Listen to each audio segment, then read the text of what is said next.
हजारों विद्यार्थियों का सपना होता है कि इनकम टैक्स इंस्पेक्टर कैसे बने। तो आज का वीडियो आपके लिए बड़ा इंपॉर्टेंट हो सकता है और मैं पूरा डिस्कशन करूंगा कि किस तरह से इसका एग्जाम कंडक्ट करवाया जाता है और हमारे पास क्या तरीका होता है जिससे हम इजीली इस नौकरी को प्राप्त कर सकते हैं। इसके प्रो और कॉन सब के बारे में अपन डिस्कस करने वाले हैं। तो देखिए अपन स्टार्ट करते हैं। ये वैकेंसी जो आती है इनकम टैक्स इंस्पेक्टर, इसके बारे में अपन पूरा मास्टर गाइडलाइन आपको बता रहे हैं। ये इसकी पहले मैं बात करूंगा जॉब प्रोफाइल की। तो जॉब प्रोफाइल जो आपको बताया गया है सर, ये बताया गया है, ये आपको मिनिस्ट्री ऑफ फाइनेंस डिपार्टमेंट के अंदर आपको जो है इस पोस्ट को डाला गया है। ये आपका सीबीडीटी डायरेक्ट टैक्सेशन के डिपार्टमेंट के अंदर आपको इस वैकेंसी को भरा जाता है। ये हमारे सेंट्रल गवर्नमेंट की ग्रुप सी की पोस्ट है, नॉन गजेटेड वैकेंसी है, लेकिन फ्यूचर में इसको बी ग्रुप में डाल दिया जाएगा क्योंकि इनकम टैक्स इंस्पेक्टर की वैकेंसी होती है, इसको बी ग्रुप में डाल दिया जाएगा। आगे मैं बात करूं सर, ये डायरेक्ट ये जो है सेंट्रल गवर्नमेंट के डायरेक्ट अधीन वैकेंसी होती है। मतलब पूरा डिपार्टमेंट जो होता है वो फाइनेंस मिनिस्ट्री के अंडर काम करता है और फाइनेंस मिनिस्ट्री जो सेंट्रल गवर्नमेंट के अंडर में काम करती है उसके अंदर आपको अधिकारी बनने का मौका मिलता है। और ये एग्जाम कौन कंडक्ट करवाता है? ये एग्जाम जो है एसएससी एग्जाम कंडक्ट करवाती है और एसएससी सीजीएल के थ्रू इस वैकेंसी का पूरा प्रोसेस खत्म करवाया जाता है। मतलब हमारा सीजीएल के वैकेंसी के थ्रू इनकम टैक्स इंस्पेक्टर की वैकेंसी को भरा जाता है। पहले आपको ये क्लियर हो गया होगा, ये प्योर रूप से सेंट्रल गवर्नमेंट का जॉब है जो फाइनेंस मिनिस्ट्री के अंडर में काम करता है। आपका सीबीडीटी डायरेक्ट टैक्सेशन डिपार्टमेंट के अंदर आपको इंस्पेक्टर बना के दिया जाता है और ये वैकेंसी एसएससी अपने सीजीएल के थ्रू निकालती है और उसके थ्रू अपना एग्जाम कंडक्ट करवाती है। तो ये आपको पता चल गया। अब हम बात करते हैं आगे से, इसमें कौन कौन से व्यक्ति एलिजिबल हैं। पहले बात करूं एलिजिबिलिटी, जो व्यक्ति नॉर्मल ग्रेजुएट हैं, किसी भी स्ट्रीम में ग्रेजुएट हैं, बीए, बीएससी, बीकॉम, बीटेक, किसी मान्यता प्राप्त यूनिवर्सिटी से अगर ग्रेजुएट अगर हैं और जिनकी एज 18 साल से 30 साल के बीच की है, वो इस वैकेंसी को भर सकते हैं। ये एज जो है मैंने आपको जनरल कैटेगरी की बताई, अनरिजर्व कैटेगरी की मैंने एज बताई आपको, और इसके कोई चांस की लिमिट नहीं है। जैसे यूपीएससी में फिक्स अटेम्प्ट होते हैं, इसमें अटेम्प्ट का कोई प्रॉब्लम नहीं है। आपकी जितना अटेम्प्ट आप देना चाहो तब तो दे सकते हो, बस आपकी एज लिमिट जो होनी चाहिए वो 18 साल से लगा के 30 साल तक की होनी चाहिए। मतलब कौन कौन फॉर्म भर सकता है? जो बंदा ग्रेजुएट हो, जो 18 साल से 30 साल के बीच में व्यक्ति जो है वो फॉर्म भर सकता है। इसलिए अब हम बात आपसे और आगे करें, इसका क्या सिलेक्शन प्रोसेस होता है। इसके 4 स्टेप्स होते हैं। पहला स्टेप जो होता है वो होता है टीयर 1।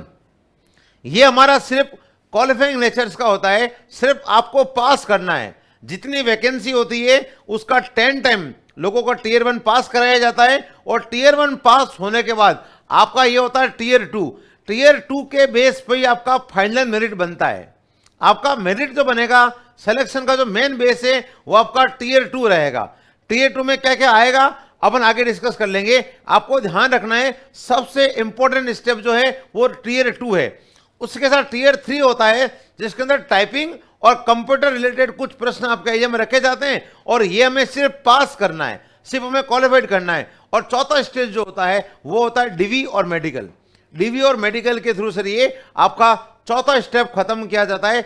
एकमात्र ऐसी वैकेंसी है जहां पर इंटरव्यू नहीं है, कोई इंटरव्यू नहीं है, कोई फिजिकल टेस्ट नहीं है, किसी तरह का डिस्क्रिप्टिव पेपर नहीं है, सीधा मेरिट में आओ और नौकरी पाओ। मतलब आपको मेरिट में आना पड़ेगा और आपको नौकरी पाने के लिए आपको बढ़िया नंबर लाने पड़ेंगे। बढ़िया नंबर जो लाने पड़ेंगे, मेरिट आपका ओनली टीयर 2 बेस पे बनेगी। आपका टीयर 2 जो रहेगा उसके बेस पे आपका मेरिट बन जाएगा। हम बात करें कि टीयर 1 में क्या आता है सर, टीयर 1 के अंदर सर ये वैकेंसी एसएससी के सीजीएल के थ्रू आती है, जिसके अंदर हमारे पास 100 प्रश्न होते हैं। 100 में कौन कौन से पेपर्स इंक्लूड होते हैं? पहला आता है mathematics, reasoning, GK and GS और इंग्लिश। सभी के हमारे पास 25-25 प्रश्न एग्जाम में होते हैं और एक प्रश्न हमारे 2 नंबर का होता है। तो हमारा 100 प्रश्न होने के साथ सर ये एग्जाम जो होगा वो 200 नंबर का एग्जाम होता है और इसको अटेम्प्ट करने के लिए आपको 1 घंटे का टाइम दिया जाता है।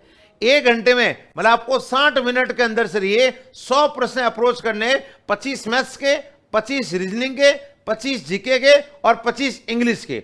इस टीयर 1 के दौरान सर ये गलत करोगे तो आपको माइनस मार्किंग देखने को मिलेगी, और माइनस मार्किंग जो होती है वो 1/4 होती है। मतलब आपका प्रत्येक प्रश्न 2 नंबर का होता है, 2 का 1/4 जब मैं करूंगा तो 0.5 का पेनल्टी आपको लिखने को मिलेगा। और ये इसके टीयर 1 के जो मार्क्स होते हैं वो फाइनल मेरिट में जोड़े नहीं जाते हैं। जैसे वैकेंसी मान लीजिए सीजीएल की 15,000 वैकेंसी अगर आई है तो टीयर 1 में 1,50,000 विद्यार्थियों को पास किया जाएगा। जितनी वैकेंसी होगी उसका 10 टाइम पास किया जाएगा। तो टीयर 1 ओनली हमारा क्वालिफाइंग राउंड होता है। सिर्फ आपको जो है सिर्फ क्वालिफाइंग करना है, 10 टाइम में आपको आना है। जो 10 टाइम में आ जाएगा वो टीयर 2 देने के लिए आएगा। टीयर 1 होने के बाद लगभग 2 से 3 महीने बाद सर ये आपका टीयर 2 होता है। और टीयर 2 में भी कोई प्रॉब्लम नहीं है, कोई सिलेबस में चेंजेस नहीं है, सेम सिलेबस हमारा रहता है। टीयर 2 में क्या होते हैं, 2 सेक्शन के अंदर बांटा गया टीयर 2 को। टीयर 2 में 2 सेक्शन है सर ये, और यही सबसे इंपॉर्टेंट चरण है जो आपके सिलेक्शन को डिसाइड करेगा। सिलेक्शन का डिसीजन यही स्टेज लेगा, इसलिए आप सही समझना, ये आपका मेरिट मेकर होता है। मतलब आपके मेरिट यहीं से बनती है जी। इसमें जब टॉप करेगा वो इंस्पेक्टर बनेगा। तो आप देख लीजिए सर ये इसमें 2 सेक्शन है।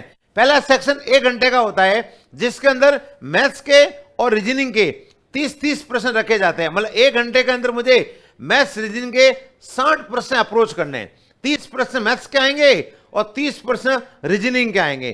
टीयर 2 का पेपर जो होता है उसमें एक प्रश्न आपके 3 नंबर का होता है, 3 मार्किंग का होता है। तो देखिए 60 प्रश्न होंगे और नंबर कितने हो गए, 180 नंबर का टीयर 1 हो गया। मतलब 1 घंटे में आपको पहले सेक्शन 1 को अटेम्प्ट करना है, या आपको मैथ्स और रीजनिंग के 60 प्रश्नों को सॉल्व आउट करना है, और 60 प्रश्न आपको सॉल्व करने के लिए 1 घंटे का टाइम दिया जाएगा, और 180 मार्क्स का पेपर आपका यहां पे ले लिया जाएगा।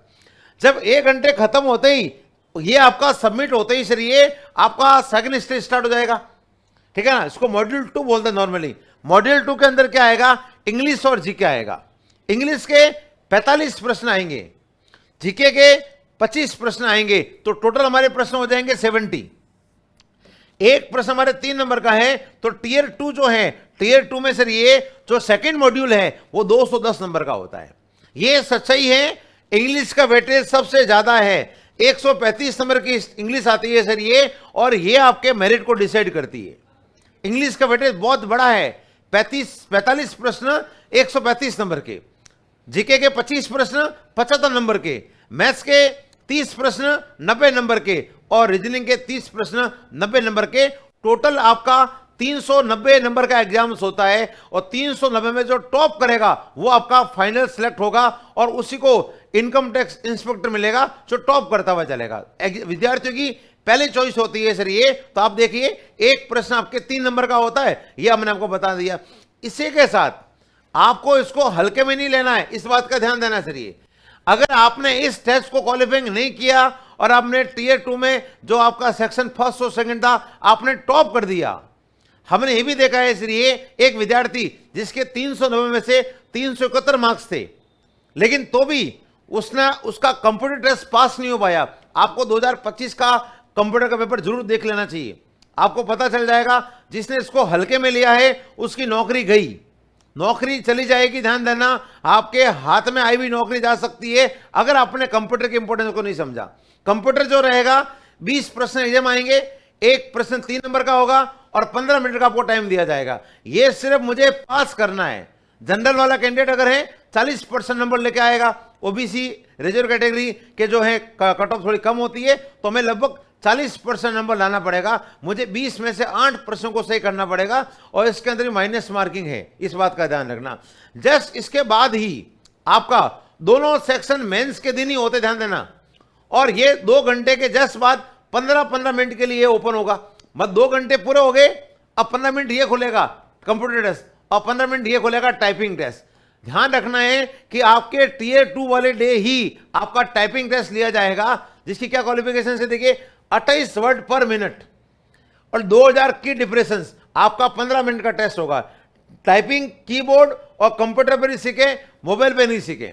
मोबाइल पे टाइपिंग करने का फायदा नहीं मिलेगा, आपको कंप्यूटर और कीबोर्ड पर टाइपिंग करना है, जिससे आपको क्या रहेगा, टीयर 2 में आपको कंप्यूटर दिया जाएगा और आपका 28 वर्ड पर मिनट आपकी स्पीड को चेक किया जाएगा। इसमें पास करना जरूरी है। इसमें को आपने हल्के में लिया, मैंने पहले लिख दिया है, इसको हल्के में लिया तो नौकरी गई, नौकरी चली जाएगी, इसलिए ध्यान रखना इसको अभी हल्के में नहीं लेना है, हमें चारों सेक्शन को बहुत सही तरह सीखना है। अब हम बात करें कि वैकेंसी एक्चुअल में कितनी आती है। मैं जो बात कर रहा हूं वो ओनली इनकम टैक्स इंस्पेक्टर की बात आपसे कर रहा हूं। इनकम टैक्स की इंस्पेक्टर वैकेंसी हर साल लगभग 400 से 500 वैकेंसी आती है। इस जो हमारा इनकम टैक्स डिपार्टमेंट है वो दो तरह की वैकेंसी निकालता है। एक वैकेंसी होती है इंस्पेक्टर की और एक होती है ऑफिस सुपरिटेंडेंट की और एक होती है टैक्स असिस्टेंट की। अगर मैं तीनों को मिला दूं तो हर साल लगभग सर ये 1001 पोस्ट आपको देखने को मिलती है। इसके अंदर लगभग 400 पोस्ट जो होती है वो आपके इनकम टैक्स इंस्पेक्टर की होती है। तो आपको ध्यान रखना है वैकेंसी थोड़ी कम होती है लेकिन कंपटीशन बहुत खतरनाक होता है सर। ये कंपटीशन आप देखिए 390 में से जो विद्यार्थी 342 से 350 की रेंज में आता है ये हमारा इनकम टैक्स इंस्पेक्टर की पोस्ट के लिए वही विद्यार्थी क्वालिफाइड हो पाता है जिसका नंबर 342 से लगा के 350 के बीच में रहेगा। ये मैंने लास्ट प्रीवियस ईयर के कट ऑफ का एनालिसिस करके देखा है सर। 342 से 350 नंबर जो लेके आएगा वो इनकम टैक्स इंस्पेक्टर बनेगा। अब आप देखिए सर ये इसमें होता क्या है सर, ये पेपर बड़ा आसान आता है लेकिन एक सिली मिस्टेक आपको रेस से बाहर कर सकती है क्योंकि एक प्रश्न 3 नंबर का आता है और मेंस के अंदर माइनस मार्किंग 1/3 की होती है। मतलब मेंस के अंदर आपका एक प्रश्न गलत अगर हो गया आपके 4 नंबर कट जाते हैं, 4 नंबर से आपका लॉस हो जाएगा। इसलिए सिली मिस्टेक का ध्यान रखना है, गलतियां कम से कम करनी है, एक्यूरेसी को 100% बनाना है, तभी जाके आपका चांस बन पाएगा। ये 342 से 350 की रेंज नॉर्मली रहती है सर। ये इसका मैं अगर बोलूं कि desk job versus field job दोनों में क्या एक्सपीरियंस होता है, ये जॉब दोनों प्रकार की होती है। मैं पहले बात करूं डेस्क जॉब की। इसका टाइमिंग सुबह 9 बजे से शाम को 5 बजे तक रहता है। सैटरडे और संडे आपका पूरा ऑफ रहता है। क्या वर्क होता है, आईटी रिटर्न को वेरीफाई करना, डेटा एनालिसिस करना, नोटिस भेजना, स्क्रूटनी और रिपोर्ट को तैयार करना। मतलब इसका जॉब जो रहेगा डेस्क जॉब में ये काम करना पड़ेगा। और इसमें फील्ड जॉब करने का भी मौका मिलता है। फील्ड जॉब में क्या होता है सर, ये कोई टाइमिंग फिक्स नहीं है, 24/7 आपको अवेलेबल रहना पड़ता है। क्या काम करना पड़ेगा, काम बड़ा खतरनाक है। काम क्या देखिए, इनकम टैक्स की जो रेड होती है उसमें इंस्पेक्टर जाता है, इन्वेस्टिगेशन करना है, कंपनियों दुकानों पे सर्वे करना है और एविडेंस को कलेक्ट करना है। इसका मेन काम ये रहेगा। हर जो अभ्यर्थी होता है सर ये उसको 2-3 साल डेस्क जॉब करने के बाद उसको अच्छी पर्सनैलिटी वाले व्यक्ति को फील्ड विंग में मौका मिलता है। मतलब आपके पास डेस्क जॉब करने का भी मौका है और आपके पास फील्ड जॉब करने का मौका दिया जाता है तो आपकी पर्सनैलिटी को बड़ा सूट करेगा ये चीज। आपको डेस्क जॉब भी मिलेगा और आपको फील्ड जॉब भी मिलेगा जहां आपको रेड करने का मौका मिलेगा और जहां आपको पूरा फाइनेंस डिपार्टमेंट में जो इनकम टैक्स डिपार्टमेंट होता है सर ये बड़ा अनोखा डिपार्टमेंट होता है, बहुत इंपॉर्टेंट डिपार्टमेंट होता है। तो आप लोग समझ के रखिए, ये हमें पता ध्यान में रखना है। अब बताइए, पावर तो है ही है, साथ में पैसा ही बहुत है सर। सैलरी का क्या स्ट्रक्चर होता है, ये वैकेंसी हमारे सेंट्रल गवर्नमेंट की लेवल 7 की वैकेंसी होती है, 4600 ग्रेड पे होता है। अभी हमारे सी ग्रेड की वैकेंसी है सर ये, लेकिन इसका बेसिक पे जो होता है 44,900 होता है और in hand salary first month approximate sir ये 75,000 रुपीज आपको हर महीने आपको सैलरी मिलती है सर ये। और फ्यूचर में आपको पता है 8th पे कमीशन आने के बाद इसकी सैलरी सर ये 1 लाख के करीब आराम से पहुंच जाएगी सर। 1 लाख रुपए के करीब आपकी सैलरी होने की पूरी पॉसिबिलिटी है 8th पे कमीशन के बाद। अभी आपको 75,000 मिल रहे हैं। आपको बेसिक बता दिया, ग्रेड पे बता दिया, लेवल 7 की आपकी वैकेंसी है जो आप बिल्कुल आपके लिए मोटिवेट करेगी आपको सर। ये सिर्फ सैलरी ही नहीं मिलती है, आपको और सारी गवर्नमेंट के फैसिलिटी मिलती है। जैसे क्या मिलेगा, HRA क्वार्टर, सरकारी घर मिलेगा 10,000 से 15,000 के बीच का। हर महीने आपको 30 लीटर पेट्रोल मिलेगा और आपको 100% मेडिकल सुविधा दी जाएगी आपके और आपके परिवार के लिए। उसके अलावा सर ये आपको दिवाली बोनस दिया जाएगा, डिपार्टमेंट की तरफ से बोनस और प्रीमियम बैग्स जो है वो हर दिवाली को दिए जाते हैं। और आपको उसके अलावा मोबाइल बिल का, बच्चों की ट्यूशन फीस का आपको पैसा और दिया जाएगा। और आपको हर साल, हर 3 साल में परिवार के साथ LTC का मौका मिलेगा। भारत भ्रमण का मौका मिलेगा आपको सर, ये पूरे परिवार के साथ, और पूरा इसका पूरा ट्रिप का जो पूरा खर्च होगा वो भारत सरकार पे करती है। तो ये बहुत बढ़िया वैकेंसी आपके सामने होती है। और नॉर्मल सा पेपर आता है मैथ्स, रीजनिंग, इंग्लिश और जीके। अगर आप इसको स्ट्रॉन्ग कर लो तो मुझे लगता है इसलिए आपके लिए चीजें बड़ी आसान हो सकती है। और उसके अलावा मैं बात करूं कि आपके प्रमोशंस का क्या प्रोसेस होता है। आपकी एंट्री एक्चुअली ये वाली होती है, फर्स्ट स्टेप होता है इनकम टैक्स इंस्पेक्टर। इसके 8 से 10 साल बाद आपको जो है इनकम टैक्स ऑफिसर बना दिया जाएगा, आईटीओ। ये होता है ITI, income tax inspector. Second आपका प्रमोशन कहां होगा, आईटीओ, इनकम टैक्स ऑफिसर। और उसके 10 से 12 साल बाद सर ये आपको बना दिया जाएगा assistant commissioner, assistant commissioner in IT departments. और उसके 10 से 12 साल बाद सर ये आपको डेप्टी या जॉइंट कमिश्नर बना दिया जाएगा सर ये। ज्यादातर लोग जो यहां से सिलेक्ट होते हैं सर ये उनका रिटायरमेंट यहां से होता है। और ये जॉब जो है आपके 7600 ग्रेड पे की है। तो आप देख लीजिए सर ये कितना बढ़िया आपका भविष्य बन सकता है। अगर आप 6 महीने बहुत सही तरह से बढ़ते हुए चले जाए तो मुझे लगता है सर ये आपका ज्वाइनिंग यहां होगा, आपका रिटायरमेंट यहां होगा। 7600 ग्रेड पे आपका रिटायरमेंट हो सकता है। और आपका पोस्ट क्या आगे लिखा आएगा, डेप्टी या joint commissioner of IT department. आप खुद सोचिए सर ये आपके परिवार के सपने को पूरा करने का बहुत बढ़िया मौका आपके पास है। लोगों को ध्यान रखना है सर ये मुझे डेडिकेटली इन चीजों को पढ़ना पड़ेगा। मैं इस डिपार्टमेंट की प्रो और कॉन्स की और आपसे बात कर लेता हूं सर ये कि हकीकत में क्या है, क्या फायदा है और क्या नुकसान है सर ये, ठीक है ना। क्या क्या फायदे हैं, पहले फायदे की बात करते हैं। ये एक वर्क, इसका जो ये शानदार काम करता है, शानदार वर्क है। और लाइफ, आपकी जो लाइफ है उसको बड़ा बैलेंस करके रखता है। डेस्क जॉब भी है और फील्ड जॉब भी है, दोनों जॉब आपको दी जाती है। महिलाओं के लिए सबसे बेस्ट है, बेहतरीन है। और जॉब सिक्योरिटी बड़ा खतरनाक है सर ये। समाज में इज्जत का तो कुछ पूछो ही मत आप, भारी इज्जत आपको मिलेगी सर ये। आप सोचिए इंडिया के 14% एलिट टैक्स पेयर जो होते हैं उनसे डायरेक्ट आपका कॉन्टेक्ट होता है। 14% जो लोग हैं जो टैक्स पेयर्स होते हैं डायरेक्ट उनसे आपका कॉन्टेक्ट होता है। ये आपका फायदे है। नुकसान की बात करूं मैं, नुकसान सबसे बड़ा नुकसान ये है कि अगर आपका नंबर कुछ कम आए और आपको किसी और जोन में ट्रांसफर कर दिया गया, ट्रांसफर पूरी तरह से बैन है। बात सही सुन लेना, अगर आप बढ़िया मेहनत नहीं करोगे और अगर आपके नीचे नंबर आए और आईटीआई बन भी गए तो ट्रांसफर पूरी तरह से बैन है। इसमें इंटर स्टेट ट्रांसफर लास्ट 10-12 साल से बंद है। जिस जोन में आपकी पोस्टिंग होगी जिंदगी भर वही रहना होगा। जिस जोन में आपकी पोस्टिंग होगी उसी डिपार्टमेंट में आपको, उसी जोन में आपको लाइफ टाइम रहना पड़ेगा।